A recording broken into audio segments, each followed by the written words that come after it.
Hello, welcome to part 3.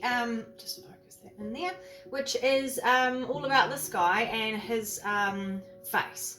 So last time you guys saw him, he was faceless, and now obviously he has a face. So what I did to plan the face, because there are some considerations going from 2D to 3D, is I took a photo of him, I put it into Procreate with the original picture, and I sketched out a face that suited him in his 3D form and then printed it, and that has been my plan that I've been working off. You might remember in the last video that I showed you guys this new product that I was going to try called Epoxy Sculpt. It turns out that the color is correct and it's actually really cool. It dries or sets really hard with this beautiful soft finish that feels almost a bit like stone. There's two things I'm not hundy on. I'm hundy on the colour now, that's fine, but I'm not a hundy on a couple of parts of the process of it.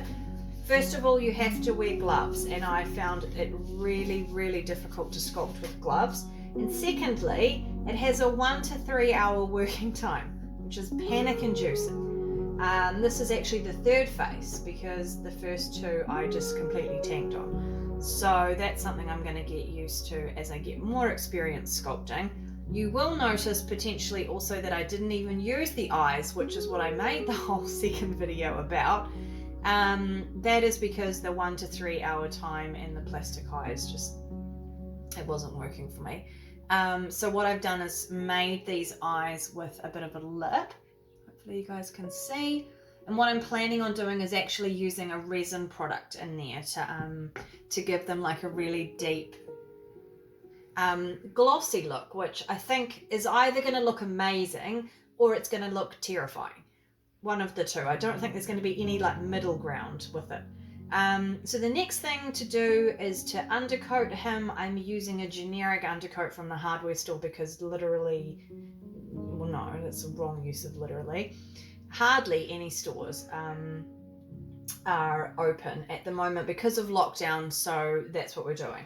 But I have been making some cast models of one of my characters called Fletch, and I've used the undercoat spray on him and they seem to be fine. And then lastly, I just want to show you guys the base that I've made. He's not attached yet, so I'm just going to hold him at the same time. This is just a plywood base that I cut out and rounded off the edges and then sanded so it's really nice and soft, and so he's going to sit on there, and then yeah, I'm pretty excited about that.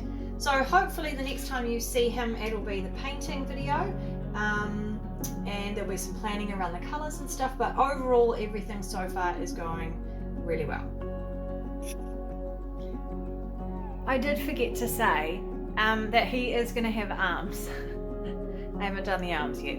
And also I haven't sculpted the hands and the little face that goes inside, but I'm just going to get this bulk part of it done, and then I'm going to start adding on the little extra bits and pieces.